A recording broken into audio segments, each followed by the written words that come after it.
अस्सलाम वालेकुम। आज जो हमारा लेक्चर है वो फॉर लूप के बारे में है। इससे पहले हम वाइल लूप पढ़ चुके हैं। देखिए, वाइल लूप जो होता है वो अनलिमिटेड टाइम के लिए हो सकता है। अगर वो उसकी कंडीशन फॉल्स ना हो तो वो अनलिमिटेड टाइम के लिए चल सकता है। लेकिन फॉर लूप जो होता है वो लिमिटेड टाइम के लिए हम इस्तेमाल करते हैं और ये यूज़फुल ज़्यादातर लिस्ट, टपल, सेट और स्ट्रिंग्स के लिए होता है, जहाँ सीक्वेंस ऑफ आइटम्स को हम फैच करते हैं। रेंज के लिए भी इसे इस्तेमाल किया जाता है। चलिए हम इसकी जो तारीफ़ है यहाँ पे लिखी हुई है मैंने, उसको हम पढ़ते हैं। A for loop is a control flow statement. एक फ्लो जो कंट्रोल हो, फॉर लूप उसके लिए इस्तेमाल होता है। That allows us to execute a block of code repeatedly.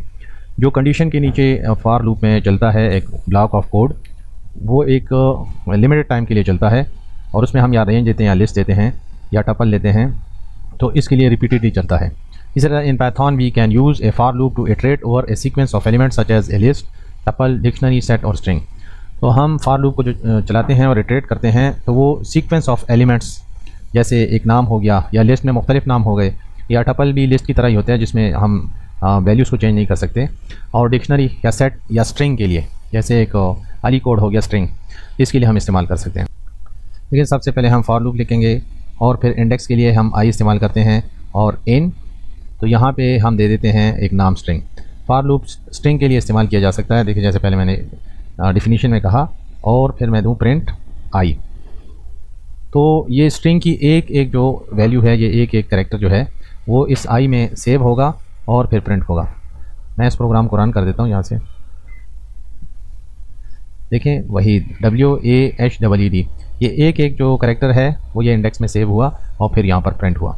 इसी तरह इस फॉर लूप को हम एक लिस्ट के लिए भी इस्तेमाल कर सकते हैं। यहाँ पे मैं नाम देता हूँ वहीद, दूसरा नाम देता हूँ अजहर, तीसरा नाम मैं दे देता हूँ जैसे सोहेल। ये 3 नाम है मेरे पास और यहाँ पे इनका मैं नेम नाम रख देता हूँ, ठीक है।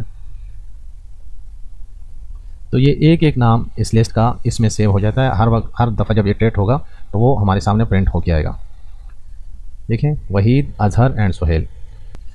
अच्छा, अब ये तो हम देखें एक स्ट्रिंग्स के लिए या करेक्टर के लिए इस्तेमाल करते हैं। यहाँ पे न्यूमेरिक वैल्यूज़ भी हम दे सकते हैं एक लिस्ट में। फ़र्ज़ करें यहाँ पे मैं दे दूँ 12, 45, 56, तो इनके लिए भी हम इस्तेमाल कर सकते हैं। जैसे ये हम यहाँ पे वैल्यू दे दें तो ये एक एक वैल्यू भी स्टोर हो सकती है इसमें। मैं इसको रन कर देता हूँ। देखें, 12, 45, 56, ये एक और हमने तरीके से इसको समझ लिया। अच्छा, इसके बाद मैं ऐसा करता हूँ कि जब हम कभी शॉपिंग करते हैं, ऑनलाइन शॉपिंग करते हैं, तो कार्ट में जो हम जो चीज़ें ऐड करते जाते हैं तो उनकी एक टोटल हमारे पास निकल आती है कि इतनी टोटल चीज़ें हमने परचेज़ की हैं। तो इसके लिए हम इस तरह फॉर लूप हम इस्तेमाल करेंगे। हम प्राइसेस दे देंगे। फ़र्ज़ करिए एक चीज़ की प्राइसेस हैं मुख्तलिफ़ चीज़ों की हैं। 130 की एक चीज़ मैंने ख़रीदी, 560 की दूसरी ख़रीदी और 900 की मैंने एक और चीज़ ख़रीदी, ठीक है। 3 चीज़ें मैंने ख़रीदी। तो अब इसके लिए हम कैसे इनको कार्ट में सेव करेंगे? तो फॉर प्राइस इन प्राइसेस, तो ये लिस्ट जो है ये इस प्राइसेस में सेव हुई और ये प्राइसेस जो हैं इसके एक एक आइटम को इस प्राइस में सेव किया जा रहा है। अब नीचे हम ऐसा करते हैं, यहाँ पे हम एक टोटल का वेरिएबल भी बना देते हैं। टोटल इज इक्वल टू 0, ये टोटल 0 है। अब यहाँ पे हम दे देते हैं total plus equal to price. इसका ये मतलब है कि total is equal to total plus price. तो 0 प्लस प्राइस तो 130 हो जाएगा, फिर टोटल में सेव हो जाएगा, फिर 560 भी इसके साथ सेव हो जाएगा टोटल में, और फिर 900 भी सेव हो जाएगा। चलिए इसको हम फिर प्रिंट कर देते हैं, प्रिंट टोटल।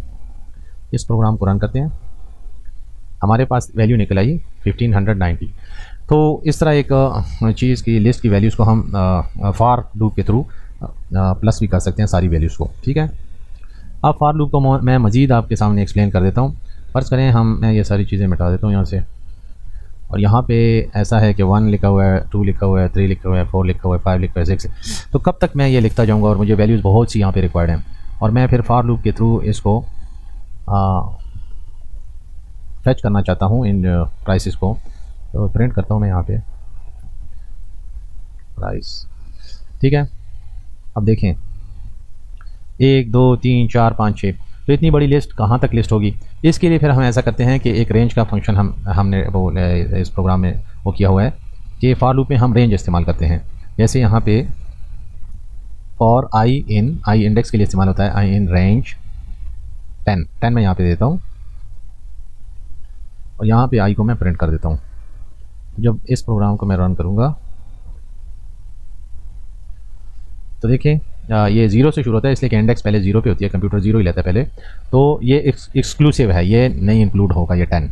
तो 0 से शुरू होगा, 0 इसमें पुट हुआ, 0 प्रिंट हो गया यहाँ पे, फिर 1 2 3 4 9 तक प्रिंट हो गया। अगर आप चाहते हैं कि नहीं मुझे 10 तक चाहिए, 1 से 10 तक, तो यहाँ पे प्लस कर दें इसको, तो 1 से 10 तक आपको ये प्रिंट कर देगा। ठीक है, देखें 1 से 10 तक।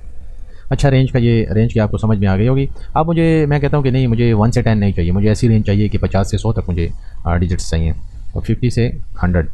तो ये 50 इसमें इंक्लूसिव है और 100 इससे एक्सक्लूसिव है। 50 को ये प्रिंट करेगा, लेकिन 100 को, इसलिए कि ये इस वैल्यू को प्रिंट करता है और इसको एक्सक्लूड कर देता है। तो जब मैं ये वाली वैल्यूज़ दूंगा और इनको मैं प्रिंट करता हूँ, उधर मैं ऊपर कर लूँ, तो देखें इसने 50 से लिया है, 50 से लिया और ज़रा ज़्यादा ऊपर चला गया हूँ। तो ये सारी वैल्यूज़ इसने प्रिंट कर दिया, 50 से लिया है और 100 तक, 99 तक, 100 को एक्सक्लूड कर दिया। अगर आप चाहते हैं कि 100 भी इसमें आ जाए तो यहाँ पे भी 1 प्लस कर सकते हैं आप। तो आप जब इसको प्रिंट करेंगे तो 50 से 100 तक हो गया, लेकिन ये डिजिट्स जो हो गए ये इनका काउंट में 51 आ जाएगा। ये 51 टाइम्स ये लूप इटरेट करेगा। ठीक है। अच्छा, ये जो रेंज का फंक्शन है, इसमें ये 2 आर्गूमेंट्स के अलावा एक और आर्गूमेंट भी हो सकता है, जिसको हम स्टेप कहते हैं। अगर मैं यहाँ पे 2 स्टेप दे दूँ तो ये फिर 2 स्टेप के साथ प्रिंट करेगा, 50 प्रिंट करेगा, फिर 52, फिर 54। तो देखें इसको मैं रन कर देता हूँ, तो देखें ये 2 के मार्जिन के साथ ये इसको प्रिंट कर रहा है, 50, 52, 54, 56। तो मेरे ख्याल में इतनी तो आपको समझ में आ गया होगा आसानी से। अच्छा, रेंज का मैं एक और मज़ेदार सा आपको प्रोग्राम करके बताता हूँ। हम इम्पोर्ट टाइम कर देते हैं, यहाँ पे हम 10 तक सेकंड काउंट डाउन चलाएंगे, 10 तक, और जो माइनस करेगा 1 को, और जब 0 पे पहुँचेगा तो हैप्पी न्यू ईयर का एक हमें वो प्रिंट करेगा। ठीक है, मैसेज प्रिंट करेगा। तो वो प्रोग्राम हम कैसे लिखेंगे, वो भी इसी फॉर लूप के थ्रू हम आसानी से लिख सकते हैं। देखें, फॉर सेकेंड इन रेंज, तो रेंज कितनी है 10, कब तक देनी है, 0 तक देनी है, 10 से 0 तक, और -1 करना है। ये वो स्टेप वाला ऑप्शनल वो है। तो ये 10 से चलेगा और एक एक माइनस करते करते 0 तक जाएगा। फिर हम यहाँ पे दे देंगे प्रिंट सेकंड्स, हमारे सामने टैग सेकंड्स को ये प्रिंट करेगा, और सेकंड्स जब प्रिंट करेगा तो हमें वक्फा चाहिए उस सेकंड्स के लिए। तो इसके लिए ये लाइब्रेरी हमने इंपोर्ट किया, इंपोर्ट टाइम की। यहाँ पे मैं टाइम डॉट स्लीप ये एक फंक्शन दे दूँगा।